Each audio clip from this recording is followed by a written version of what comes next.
and hope that you're managing and that you've got your stimulus checks and everything is going well for you this year. This has been a tough period, and we've got to make certain that not only everybody gets the money they need to get through this, but that we make sure you keep up the heat on the federal government, because that's the only organization that has the money. I know that there's some people who object to the enormous outlays we're going to have to make in order to save this economy. I heard Gary Cohn, the former chair of the Council of Economic Advisors, saying that if we had to borrow, if we had to basically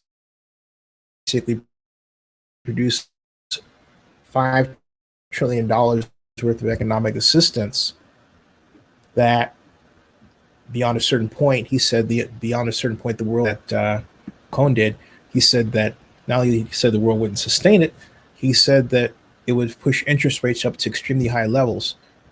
My thought when I heard him say that was price controls. But the bottom line right now is everybody's hunkering down. This is an example of that. This is the news that was released Wednesday about Dreamforce for 2020, and I'll enlarge that so you can get a better look there. There's the information. It's an update on Dreamforce, and it reads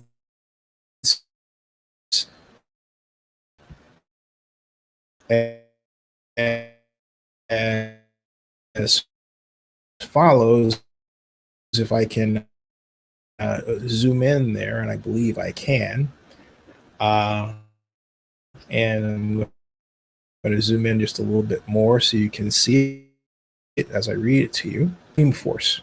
Salesforce, our events have always been a special opportunity for us to come together with our global community, share best practices and innovations, culminating with Dreamforce, the largest software conference in the world. As the COVID-19 situation continues to evolve, our first priority is to help ensure the health and safety of our customers, partners, employees, and communities.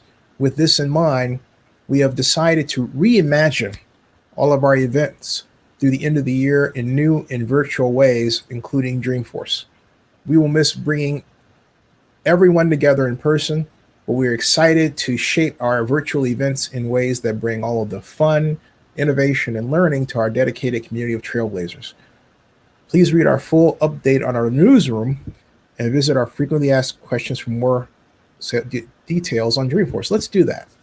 So we click here and it takes us to updates on Salesforce safety and well-being actions. And it has this update on events. And basically what this is a rehash of what I read to you. And it had an update. That was an update to what they had said on April 24th. And it said that it's hard to think of a moment in recent history that has brought us the world on a singular path quite like the COVID-19 pandemic, but each day we get more familiar with our new normal. I hate that term. And that's me saying it, that's not in the publication. And continue to find ways to help all of our stakeholders, including the communities, businesses, and people most affected. In partnership with the University of California, San Francisco, UCSF, we've distributed personal protective equipment to over 65 hospitals in 10 states over the last month. And they shipped 40,000 surgical masks and 30,000 gallons that went to the Navajo, Hopi, and Pueblo tribes throughout Arizona and New Mexico, who have been in desperate need of those PPEs. To date, Salesforce has sourced 50 million units of PPE for healthcare workers and first responders in the United States, India, and France. So, as you can tell, they really pivoted, Salesforce has, to serving those who are in need, who have less than they do. A great job for them. But the bottom line is, quite simply, there will not be a Dreamforce. And Edward Reed just said, "Hey, Zen, pray all is well. Dreamforce will be 3 times stronger than before. Thank you for doing what you do, Edward Reed. I really appreciate that very much." Thank you. And Dreamforce is settled in San Francisco. I want to show you what the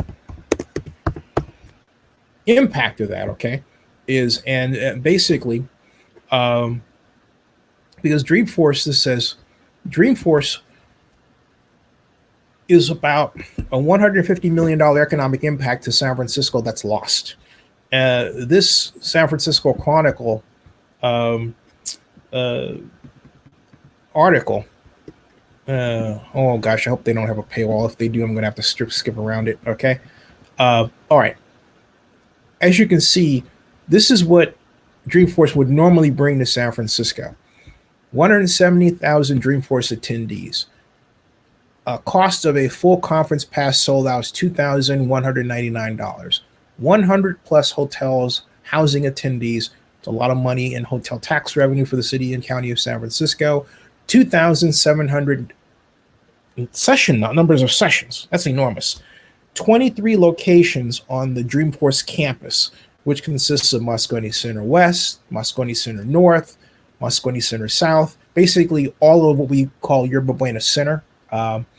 And they really do take it over. It's no joke. And then, of course, they have the Bill Graham Civic Auditorium and City Hall that they use too. So what this reports is that an average weekday, and this is behind a paywall, an average weekday in downtown San Francisco could already feel claustrophobic, but, all right, it says 170,000 people. They want you to put this behind a paywall. Not doing a paywall. Not doing a paywall. In fact, why do I have to do paywall when the total economic impact of Salesforce is, well, that's not what I was looking for, folks, but you get the idea. The economic impact of Dreamforce is 100. Oh, here it is. $150 million. And last year it was in full swing. It was sold out.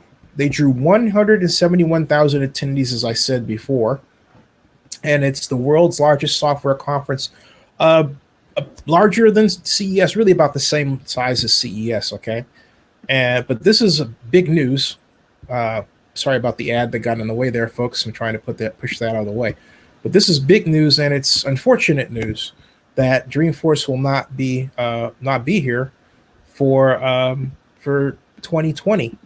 And now someone's saying, oh, they're going to do a virtual, but what does that mean? It means that they're not going to have it located at a specific venue. All right, it means that at least right now they're probably going to do it like the NFL draft was done. It's different places. That doesn't serve well for the city's economy at all. And that's really the big thing that's lost here, is that cities don't get to at all enjoy the economic impact from any event, because that event is not in their city. Okay. And that's what's happening here. Las Vegas was massively hit by this action, and it's remains to be seen what else is going to happen. You've got a number of other events coming up in different places. Like, for example, Garth Brooks was supposed to open Las Vegas Stadium. Right now, it looks like he's still going to do that, but you never know.